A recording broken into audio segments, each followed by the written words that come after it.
um Deus que nos aceita, um Deus que nos acolhe, um Deus que nos salva, um Deus que se encarna. É o que a gente vai comemorar no Natal agora, celebraremos no Natal a encarnação, um Deus que se despe da sua glória, não deixa de ser Deus, mas se torna também 100% humano, e Ele veio à terra, é humilhado para nos salvar. Isso é Evangelho, um Deus que nos acolhe. Mas o que foi falado hoje pela manhã é apenas uma seta que aponta para a porta. Jesus é a porta, Ele é a porta pela qual nós podemos entrar, passar e ter acesso a Deus.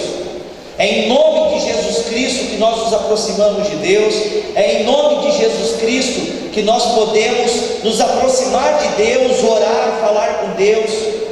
Em nome de Jesus, sem a religião, de maneira desburocratizada, eu posso fechar os meus olhos e falar com o meu Pai.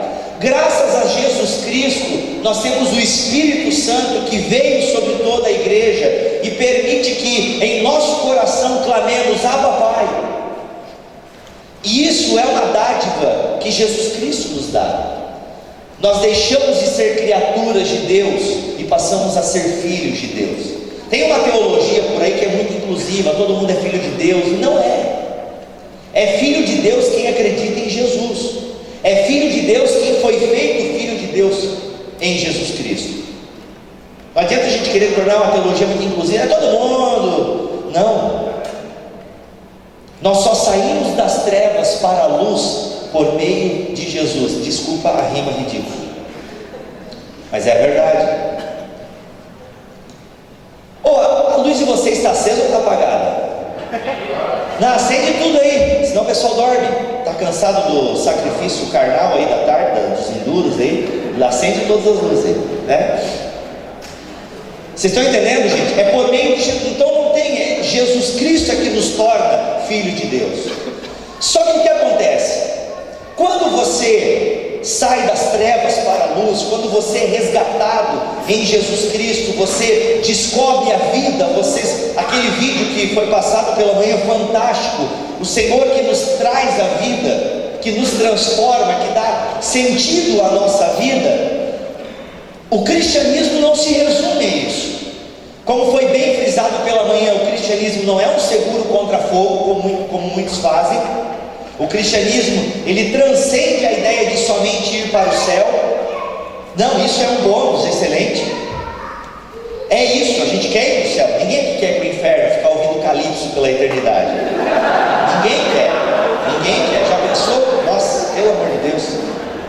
Ninguém quer ir para o inferno, é óbvio, eu não quero ir, né? Apesar de ser palmeirense, eu quero ir para o céu, né? Se corintiano vai para o céu, meu amigo, palmeirense então, se bem que aqui não faz sentido, eu tinha que fazer piada com o Colorado, mas eu não entendo esse negócio de futebol, tá? Então o que acontece, pessoal? Agora eu estou vendo vocês, que alívio. Nossa, até um negócio, né? Tá? Então assim, a gente tem esse acesso graças a Jesus Cristo, mas não para por aí. O cristianismo vai além. Jesus é a porta e nós entramos por essa porta. E como é que a gente entra por essa porta? Por meio da ação do próprio Deus. Mas existe um caminhar, e é sobre este caminhar que eu quero conversar com vocês nessa noite. Abra sua Bíblia em Lucas, no capítulo 14. Evangelho segundo escreveu Lucas, no capítulo 14, a partir do versículo 25.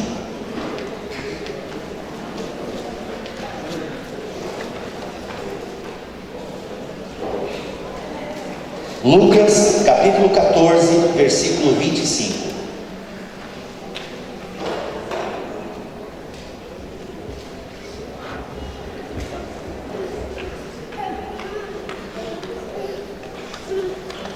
Lucas 14, 25 diz: uma grande multidão seguia Jesus, que se voltou para ela e disse: se alguém que me segue amar pai e mãe, esposa e filhos, irmãos e irmãs, e até mesmo a própria vida, mais que a mim, não pode ser meu discípulo. E se não tomar sua cruz e me seguir, não pode ser meu discípulo. E aí Jesus conta uma historinha fantástica para ilustrar muito bem. Quem começa a construir uma torre sem antes calcular o custo e ver se possui dinheiro suficiente para terminá-la? Quem faz isso? Quem começa uma construção sem saber se tem dinheiro para começar e ninguém vai poder terminar? Pois, se completar apenas os alicerces e ficar sem dinheiro, todos rirão dele, dizendo: tonto. Não, brincadeira. Esse aí começou a construir, mas não conseguiu terminar. Ou que rei iria à guerra sem antes avaliar se seu exército de 10.000 poderia derrotar os 20.000 que vêm contra ele? E, se concluir que não, o rei enviará uma delegação para negociar um acordo de paz enquanto o inimigo ainda está longe. Da mesma forma, ninguém pode se tornar meu discípulo sem abrir mão de tudo que possui. Ninguém pode ser meu discípulo. Jesus coloca aqui pelo menos algumas condições, no mínimo 3. E ele coloca as condições e diz: não pode ser meu discípulo. Quando nós entramos nesse caminho por meio da graça, quando nós entramos na vida cristã, nós somos chamados, antes de sermos chamados de cristãos, eles eram chamados aqueles do caminho. Indica percurso, indica algo contínuo. A vida cristã não é algo estático. A vida cristã não é me batizei, me confirmei, ok. Não. Bom se fosse somente esses poucos ritos e está garantido a minha vida com Jesus. Bom se fosse só isso. Não. A vida cristã é um chamado ao discipulado. A vida cristã é um chamado a caminhar com Jesus e amá-lo acima de todas as coisas. Jesus está deixando bem claro, ele olha para a multidão, uma galera. Se você um dia for ler a Bíblia, você vai perceber que uma galera seguia Jesus. Jesus estava curando, estava expulsando demônio, falando bonito. Ele estava fazendo um show ali na Galileia, coisa linda, porque era o papel dele. Sinais, muitos sinais apontando a chegada do reino de Deus. Cada demônio que o Senhor expulsava era um sinal da presença do reino de Deus naquela vida, naquele lugar. Cada enfermo, enfermo é linguagem de Almeida, né? Enfermo, doente, perebento, né? Que Jesus curava, era um sinal da presença do reino de Deus naquele lugar, porque Jesus é o reino de Deus na terra. Amém? Então, quando ele faz, e a galera ficava vislumbrada, e ele falava com autoridade, e multidões o seguiam, multiplicava pães e peixes. E amanhã teremos uma mensagem, acho que é isso, né? Vai ter uma mensagem sobre isso, vai ficar muito claro para vocês.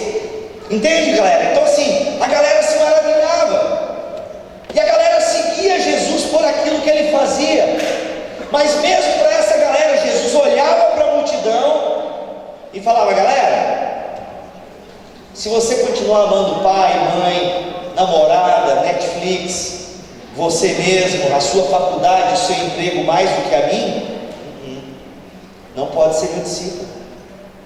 Porque nós não podemos achar que o caminho da graça é um caminho sem lei. Nosso grande erro é desprezar a lei.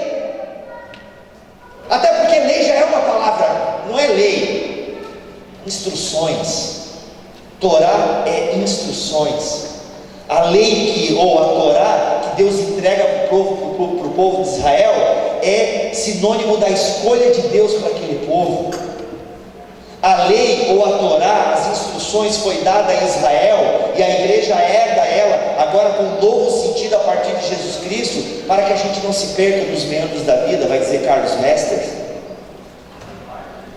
A lei faz parte da revelação do caráter de Deus. Então a vida do discipulado não é só assim: recebi de Deus um novo coração do Pai. Não é só isso. Não é somente indicativos, está cheio de imperativos aqui que nós devemos e temos que cumprir. Porque o caminho do discipulado não é um caminho da indiferença. Vou lá, cumprir aqui, está tudo certo, vou caminhando como eu posso. Não. Se nós não negarmos algumas coisas, comece a pensar do que você já abriu mão por causa de Jesus. Do que você já abriu mão por causa de Jesus? Ou não te falaram isso quando te convidaram para a fé cristã? Jesus vai contar essa parábola. Quem é que vai começar um negócio, uma construção, e não faz as continhas antes para ver se vai poder terminar? Tu não fica. Eu já entrei na casa de gente que não terminou a casa, que não tem nem reboco dentro. Rapaz, comecei isso aqui, meu irmão, aí não deu para terminar. Tadinha, o que acontece, né? Acontece uma desgraça no meio, e o dinheiro que o cara ia botar cimento foi para remédio, acontece. Mas Jesus está usando assim, ó, ei, tu quer me seguir? Ei, multidão, tu quer me seguir? Só dá uma avaliada se tu tem condições. Dá uma avaliada. Quando a gente vai namorar, todo mundo quer começar a namorar, mas namorar tem custo. Amém? Aí, ó. Namorar tem custo. Por isso tem que pegar um cara que trabalha, que já está formado, né? Ali. Não, sem querer dar direto ali. Tem custo, empresário. Tem que, né? Entende? Tem custo. Ninguém vai viver de amor. Não, vamos casar e vamos viver de amor. Ah, vai. Deixa faltar o aluguel no primeiro mês para ver onde está o amor. Não dá para viver de amor. A gente vê no filme, a galera vai, viaja pela Europa e não tem. Tu já ouviu isso? Não, cara, viajei pela Europa sem dinheiro, cara, praticamente. Mas daí tu aperta o cara, não, gastei uns 20 mil. Até eu, né? Entende? A galera quer casar, não, tudo tem que ser planejado. Você vai começar a faculdade. É igual, eu nunca me esqueço uma vez, cara. Guri pobre, igual eu, assim. Não, vou fazer medicina na federal, mano, vou estudar, vou passar. Tadinho, ele achava que ia fazer medicina na federal, ele não precisa pagar mensalidade. Daí ele vai morar na rua, embaixo da ponte, né? Ele vai roubar os xerox dos amigos. Ele acha que é só pagar a mensalidade para a faculdade de medicina. Não tem as outras despesas. Entende? Pessoas que não têm planejamento. Casar tem que ter planejamento. A gente gasta 15 mil para ter uma lua de mel, né? Crente sofre, gasta um monte para ter uma noite núpcias, não é incrível? É planejamento. Você vai casar, tem que se planejar. Quanto tu ganha, quanto eu ganho. Vão morar de casa, aluguel, vão morar com os pais. Está tudo errado já se vai morar com os pais. Não dá certo. Deixará seu pai, sua mãe e vai morar na minha casa, na minha vida, mas não mora com os pais, né? Tem que ter planejamento. Eu acho muito legal quando eu ouço um jovem, não, cara, eu vou primeiro terminar minha faculdade, depois eu dou atenção para os meus hormônios. Entende? Quem quer namorar? Quem é heterossexual quer namorar, quem quer. E não só heterossexual, todo mundo quer alguma coisa sexual, quer, né? A gente quer, mas tem que ter planejamento. Vida sem planejamento não rola. Só quem é músico, aí qualquer jeito, qualquer coisa mesmo, né? Vocês estão entendendo, gente? Eu quero dizer, tem que ter um planejamento. Não dá para viver vida louca. Hashtag vida louca. Isso não existe. Por trás de uma vida louca tem um pai que está bancando tudo aquilo ali. Não tem vida louca. Vou ver do meu jeito, vou ver sem rumo, sem destino. Eu tenho pena daquele jovem que bate foto de uma moto, vou andar sem destino, com o vento na cara. Mentiroso, usa capacete, com viseira. Tu vai até outra cidade e vai voltar sólido, carente, seu carente. Entende? Sabe, não dá, a vida tem que ser planejada, pensada. E eu sei que os luteranos são geralmente pessoas organizadas, assim, né? Então você está planejando tudo ali, aquela coisa toda. Mas te disseram que você precisa planejar a sua vida cristã?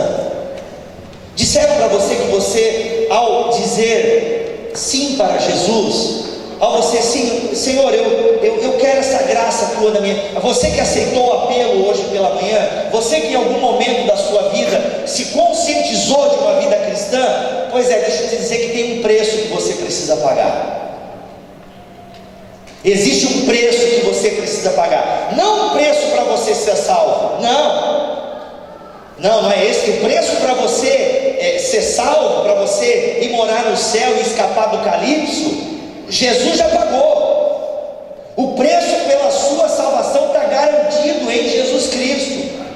Deus amou o mundo de tal maneira que deu seu Filho vigente para quem crê não pereça, mas viva de maneira plena. Está garantido, salvação está garantido. Paulo vai dizer aos Efésios no capítulo 2, gente, é pela graça vocês são salvos, não são por obras. Não são por obras, para que ninguém se glorie. A salvação não é por obras. Você não pode trocar piedade por salvação. Não dá para fazer essa troca, até porque ninguém é bom. Está todo mundo usando uma mascarazinha, como foi falado hoje pela manhã. Ninguém é bom. Ninguém é bom. Mas aquele que entrou no caminho do discipulado, ele entende que, ok, eu já estou salvo em Jesus, mas eu preciso abrir mão de coisas. O batismo, a confirmação não causa algo milagroso em você. Batizou, agora é crente. Cara, já pensou se fosse legal? Você faz a confirmação, os adolescentes saem tudo crente. Seria o sonho de todo pastor, líder. Acabou o rito ali na igreja, acabou o evento, eles saem de lá: eu quero missões, quero Jesus, quero Deus. Vou até ler Almeida, de tão crente que eu estou. Entende? O Marcelo lê Almeida. O que acontece? Sabe, gente, não é assim que funciona. Não é assim, que não é um evento, não é nem esse retiro que vai resolver a sua espiritualidade. Como o irmão que fez a devoção aqui, é a caminhar. A gente vai descer o morro, que aqui fica no morro, né? Se eu estou lembrado. Então, pois vamos dizer que isso aqui é o monte da transfiguração lá. Estamos aqui com Jesus, Jesus vai se fazer presente, Jesus vai agir nos nossos corações, como já tem agido. Deus vai se fazer presente, manifestar a sua presença. Não como ele fez o monte da transfiguração, seria massa, né? Pô, aparecer Moisés, Elias aqui. Metade ia perguntar, quem são esses dois, né? Tudo bem? Seria, mas não vai acontecer, eu acho. Já pensou assim, Samuel pregando, ficar o rosto brilhante e tal. No meu caso é só oleosidade mesmo, Seria massa, mas não vai. Mas Deus vai se manifestar, o Espírito Santo está aqui. Mas a gente vai ter que descer o morro, vai ter que descer a rotina, vai ter a segunda-feira, vai ter o chefe chato, o professor chato. Vai ter tudo isso aí. Vai ter tudo isso aí. A gente tem que descer. E isso exige um preço que nós temos que pagar. O preço pela salvação Jesus pagou. O preço pelo discipulado é nosso. E ainda não estamos sozinhos, porque sem Deus a gente não pode. Sem a palavra de Deus, a presença do Espírito Santo, a gente não consegue. Mas nós precisamos fazer. Nós precisamos nos conscientizar de que existe um preço a pagar para ser cristão. Porque, gente, a nossa natureza é contrária à vontade de Deus. A nossa natureza caída, determinada pelo pecado, ela é contrária às coisas de Deus. A gente não nasce crente, mesmo quando é crente, a gente, velho Adão, sabe nadar, ele resiste às águas do batismo. É difícil, ser cristão é difícil. Ser multidão é muito fácil. Ser multidão, viver a teologia do Zeca Pagodinho é fácil. Vai deixando a vida levar, a vida leva eu. É fácil, essa é fácil. Agora, uma vida de discipulado é uma vida de entrega e de abrir mão de algumas coisas. Eu acho muito trágico quando eu vejo assim, foto de namorado, #meu tudo. Tipo, se você é adolescente, nunca faça isso. Você está namorando, você é adolescente, ou está na faculdade, aí você só está namorando ainda, aí você vai se formar, não bata só uma foto, você, seus familiares e seu namorado. Bata uma com o seu namorado e manda uma sair ele, bata uma só você e sua família. Vai por mim. Vai no casamento de alguém, bate uma foto você e seu namorado, e os noivos são só teus amigos, teu namorado está ali porque é teu namorado. Bate uma foto com os noivos, uma teu e uma sem seu namorado. Vai por aí. Então, gente, tem um preço a ser pago. E esse preço é o preço do discipulado, da disciplina.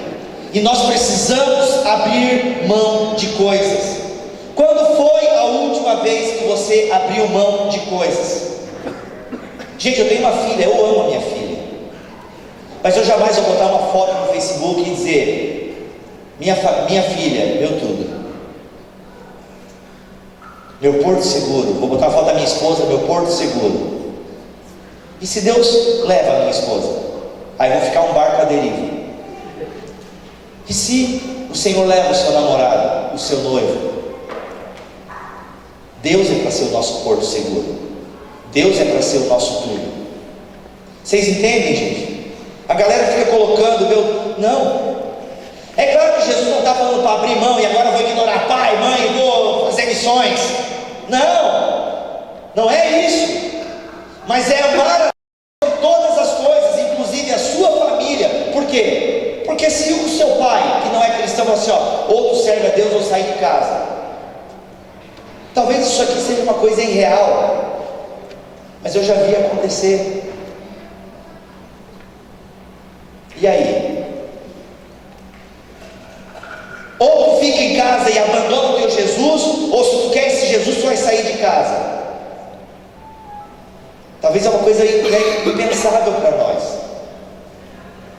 mas na época de Jesus, em vários lugares do mundo é assim. Pessoas vão para a sarjeta por causa da fé,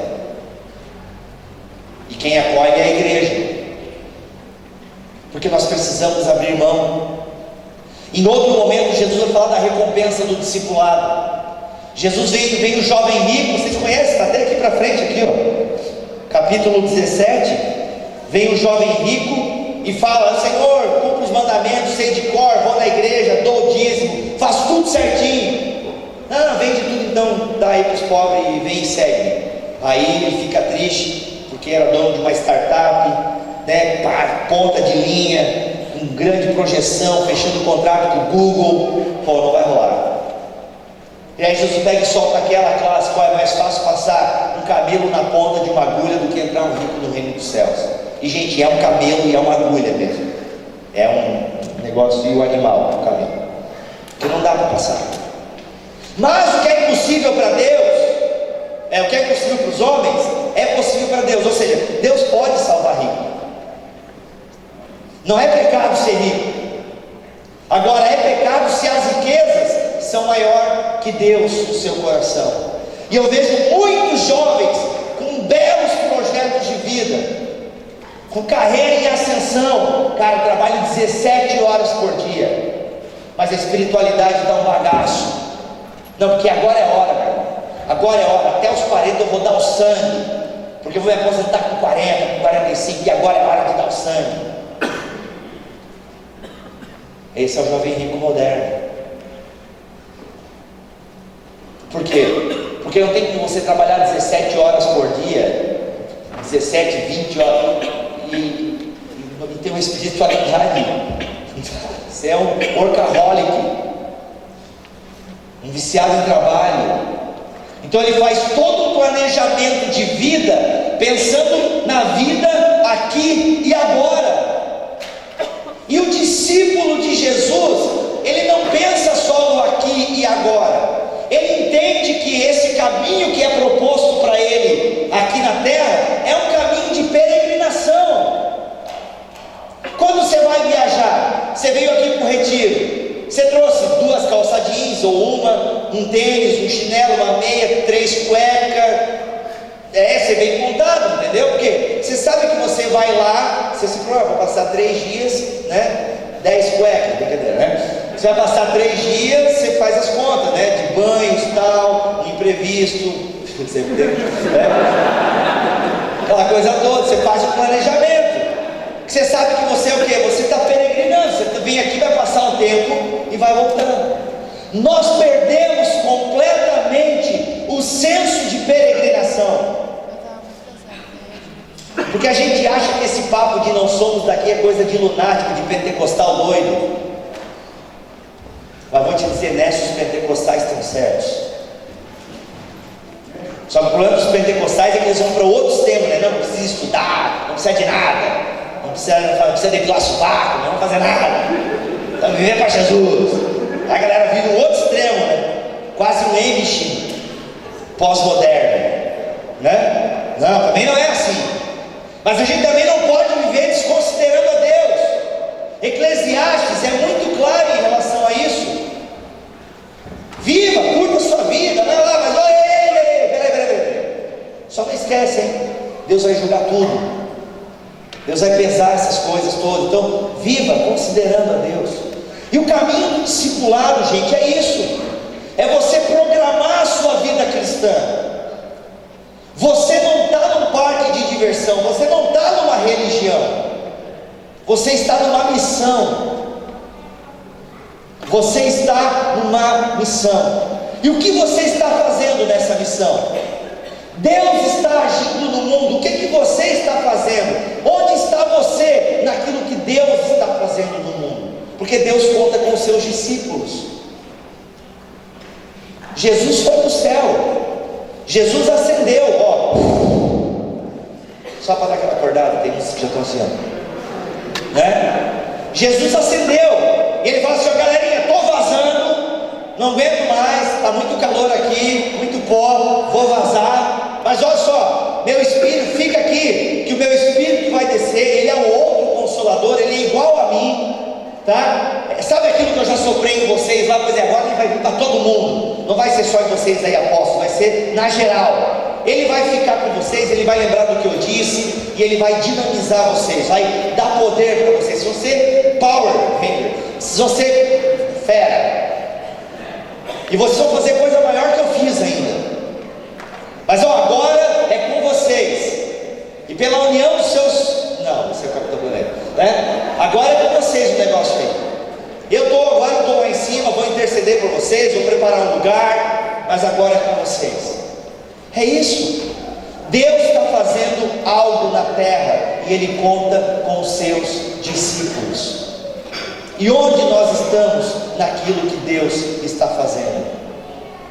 É o preço do discipulado. Quando você vai conversar, isso eu já dei spoiler hoje à tarde, né, para a galera que veio na minha palestra. Você vai conversar com um cara de uma seita, tá? O cara, ele tu fica assim. Não, vou dar outro exemplo. Tá ligado, galera? Galera da Rinode. Tem Rinode aqui no Rio Grande do Sul? Avon, Telex Free, sabe essas pirâmides? Você não tem aqui em Rinode, no Rio Grande do Sul?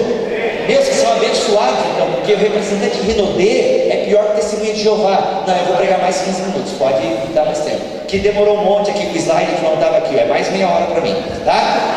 Assim, ó, sabe, vai conversar com o cara da Rinode ou da Avon já, né?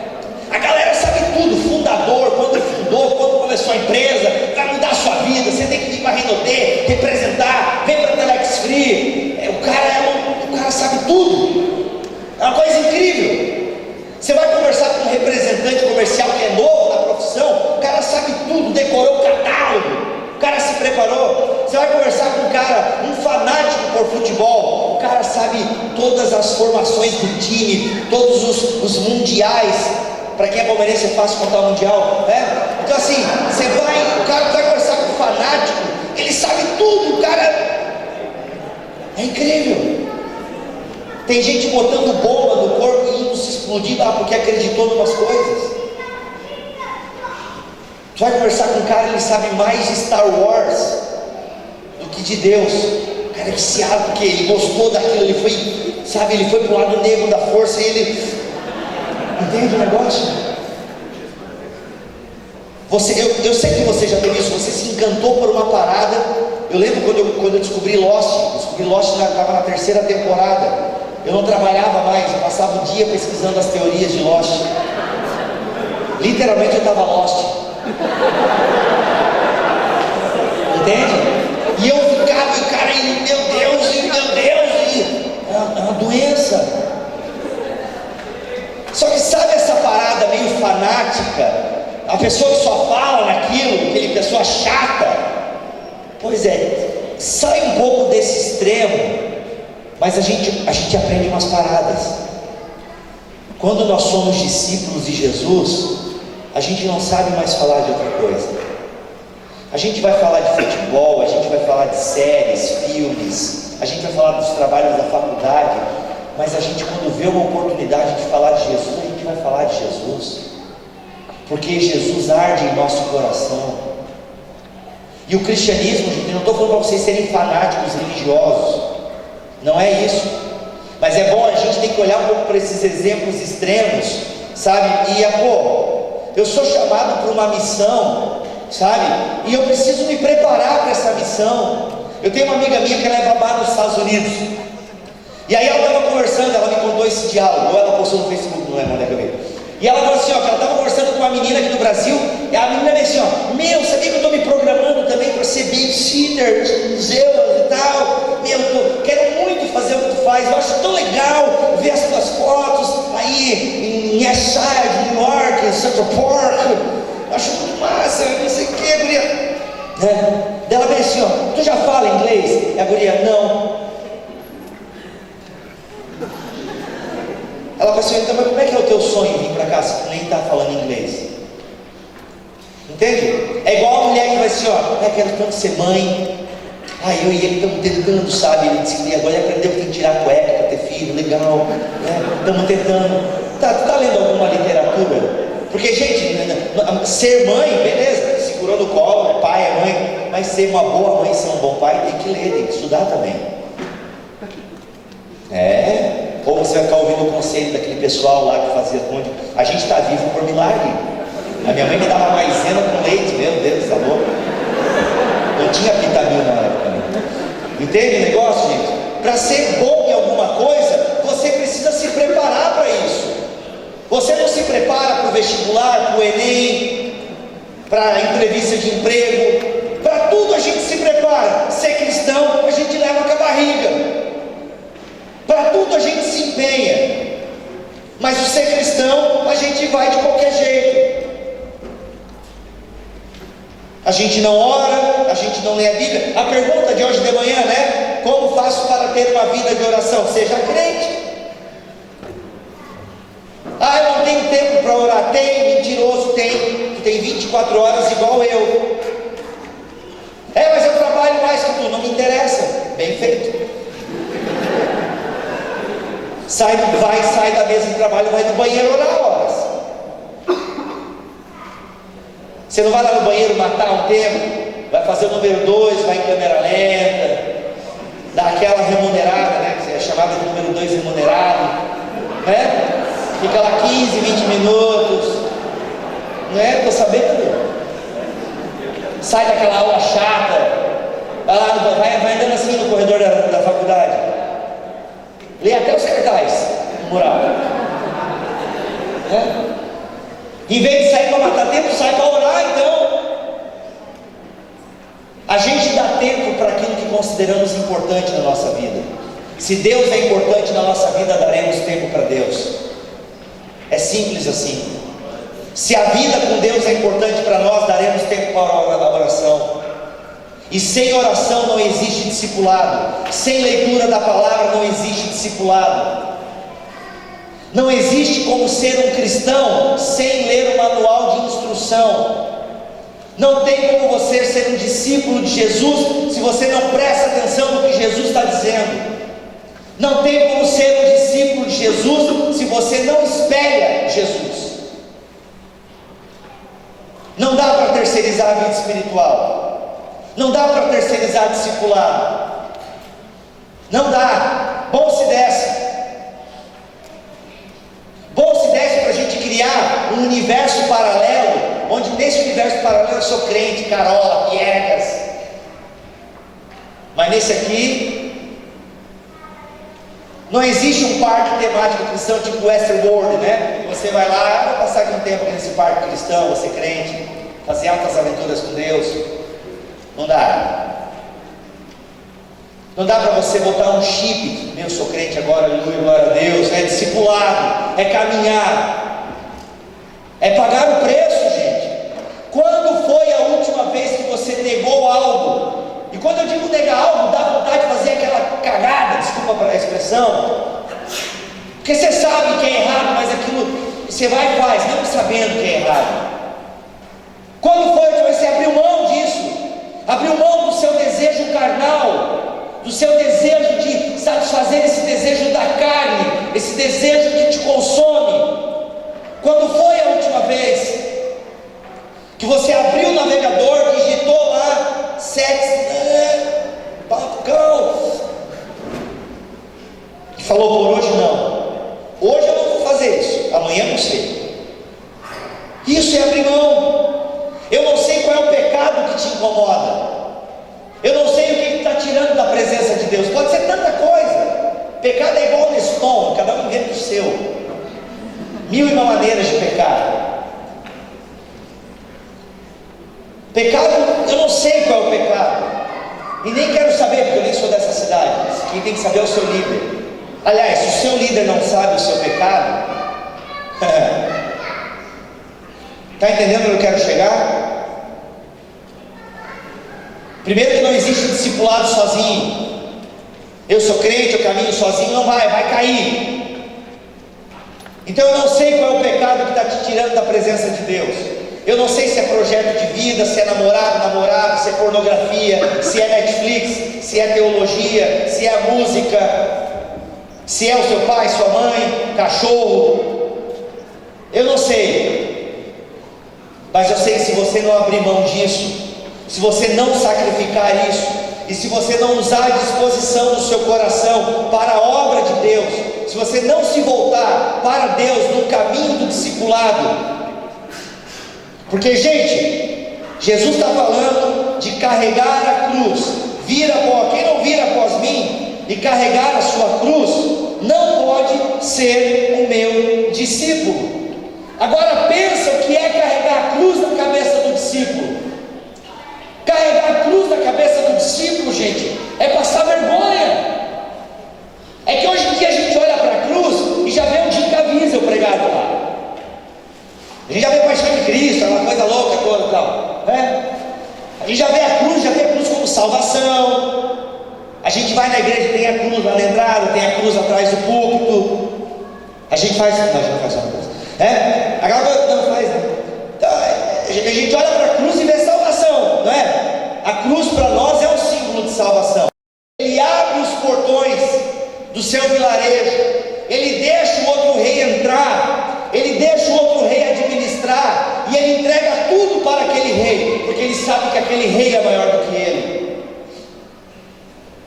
e ele sabe que ele descobre que aquele rei, por não tê-lo matado e ter matado, exterminado o seu povo, escravizado suas mulheres, ele percebe que aquele rei é bom, ele descobriu a misericórdia daquele rei, então ele tem prazer em servir aquele rei. E aí ele fala: por Aslan, por Nárnia, até o fim. Ele serve ao rei, ele se rende ao rei. Porque, gente, não adianta querer lutar contra Deus, não adianta querer lutar. Se o Espírito Santo te chamar para um discipulado, respira fundo e vai. Respira fundo e vai. A gente não fica orando: Senhor, quero ser uma bênção em tuas mãos. A gente não canta como um varão que brilha na noite, como ponte sobre as águas, como não sei o que no deserto, flecha sobre as águas. É que eu passei da fase ali embaixo, né? A gente canta, quero ser usado por ti, quero ser uma bênção. É fácil cantar, e o preço? Está pagando o preço? A verdade é essa, gente. Existe um caminho, só que é o seguinte, e encerra no capítulo 17 aqui. Eu vou ler para vocês, não precisa ler. Jesus está falando, né? Depois que ele responde ao jovem rico: ó, cara, vende tudo e me segue. Porque Jesus sondou o coração dele e viu que ele era apegado às riquezas, que ele era apegado ao projeto humano dele. E aí Jesus fala o seguinte: ao ver a tristeza daquele homem, Jesus disse: como é difícil os ricos entrarem no reino de Deus.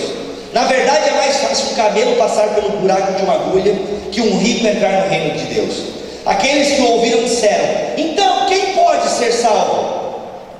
Jesus respondeu: o que é impossível para as pessoas é possível para Deus. Ou seja, é impossível as pessoas se salvarem, mas Deus pode salvar as pessoas. Amém? Pedro disse: deixamos nossos lares para segui-lo. Então Pedro ficou: pô, a gente largou as coisas para te seguir, tá? Jesus respondeu: eu lhes garanto que todos que deixarem casa, esposa, irmãos, pais ou filhos, por causa do reino de Deus, receberão neste mundo uma recompensa muitas vezes maior, e no mundo futuro terão a vida eterna. Quando nós abrimos mão dos nossos planos, quando nós abrimos mão dos nossos projetos, quando nós abrimos mão daquilo que planejamos ser e consideramos Deus em primeiro lugar, nós não estamos mais preocupados com as solicitudes da vida, Almeida, né? A gente está preocupado com o reino de Deus e a sua justiça. A gente recebe uma paz de espírito que não tem demônio, inferno, problema, situação, morte, câncer que tire de nós. Nós receberemos aqui nessa terra petiscos do reino dos céus, paz de espírito, certeza de quem você é. Eu vejo muitos jovens perdidos na vida porque não sabem quem são em Deus, não sabem quem são.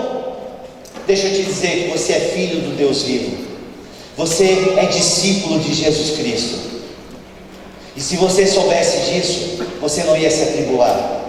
Mas filho, então quer dizer que eu tenho que agora largar tudo e fazer teologia? Não. Se fizer, massa, mas não. Você pode ser dentista, terapeuta, psicólogo, administrador, ser aquilo que aquele guri é ali que você falou o nome, né? Você pode ser tudo isso, até oftalmologista pode ser. É que eu tenho birra com oftalmologista, é que eu sou vesgo, daí não é mais relação com o trabalho. O cara sempre quer me operar, tá louco? Deixa eu vesgo, tá. Sabe, você pode ser o que você quiser, mas seja para a glória de Deus. Como é que a sua profissão vai glorificar a Deus? Como é que a sua vida vai espelhar Jesus Cristo? Como é que aquilo que você está fazendo aqui na terra vai espelhar o seu discipulado? Vai mostrar que você é discípulo de Jesus? Amém? Vamos considerar a Deus.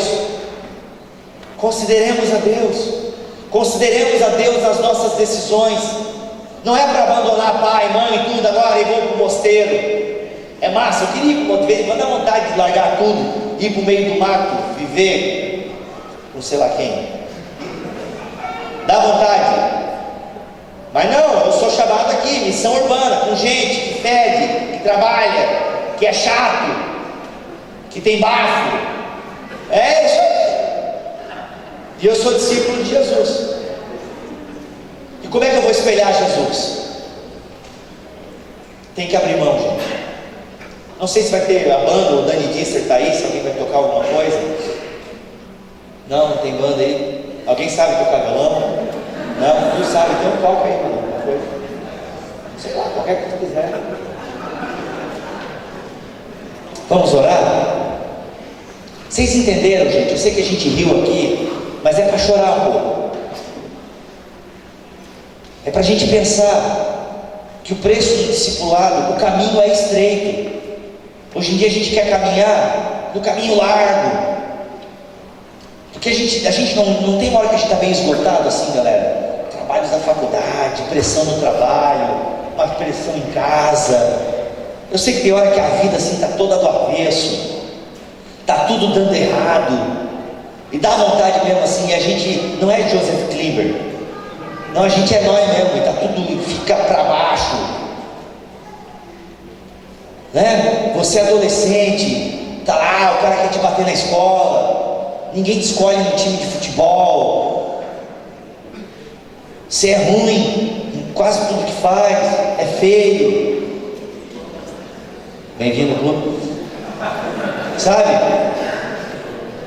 Mas mesmo você sendo assim, Jesus dá sentido à sua vida, porque Ele é o caminho. Gente, quando a gente diz que Jesus é o caminho, não é uma frase bonita, Não é uma frase para ter uma foto bonita e Jesus é o caminho. Não, Ele é o caminho mesmo, é o caminho que a gente anda. E esse caminho é o caminho do discipulado.